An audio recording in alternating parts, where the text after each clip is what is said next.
Hey, it's JR. Today we're talking about earnest money. What is it? Why is it important? Why do you need it? All of that stuff. So, what is it? Earnest money is an amount of money that a buyer puts down into escrow when they are offering to purchase your house or when they've got it under contract with you. You agree that they are going to put some money into the escrow account, so that way if they default on the loan, default on the purchase, on the contract, then hopefully you get the earnest money, and we'll talk about some of that a little bit. So accountability. It makes the buyer accountable to follow through with what they've said they're going to do, so long as they meet the other contingencies in the contract. Other contingencies in the contract could be inspection or financing, appraisal, those types of things. Their earnest money is still protected in those situations, but if they fall outside of that realm, then the earnest money is no longer protected and then could be up for grabs by you, the seller. Peace of mind. It gives you a little bit of peace of mind that they've put some money toward purchasing the house, especially if it's a larger sum of money. That way you know that they are willing to risk that money to move forward with the purchase of your house. So that way you know that they're really interested. If they don't give earnest money, then you do not accept their offer, okay?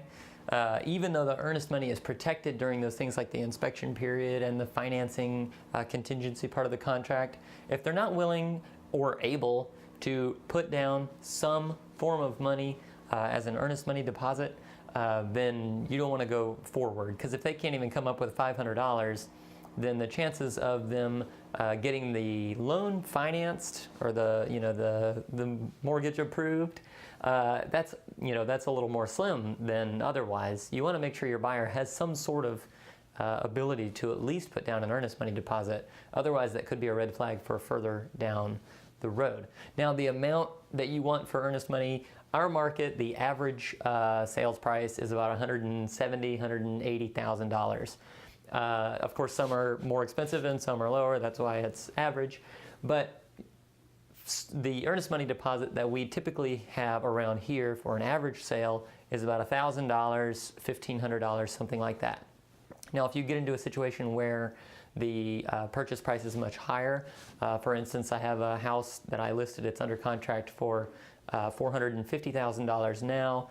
The buyer is putting down a larger down payment. They're putting down about half of the purchase price on a down payment. So you know that they have that extra cash. So in those instances, you want to try to get an even larger earnest money deposit. So this one we have $5,000. It's nothing really to sneeze at, even for somebody who has the cash to put down on the bigger purchase. And it may sting a little if they were to walk away outside of their contractual obligations. And then one other thing you can do on that, if you've got a situation where a buyer is putting down a larger down payment, in the contract in the beginning, you can say that the earnest money deposit is going to be a certain amount until the inspection period is over. And then once the inspection period is over, the buyer agrees to put down additional funds into escrow for earnest money. That way you've got even more of a security blanket there that says if this buyer decides to just cancel for no reason, no good reason, then hopefully you can get that money. It's not cut and dry, even though there are contractual timelines and things like that.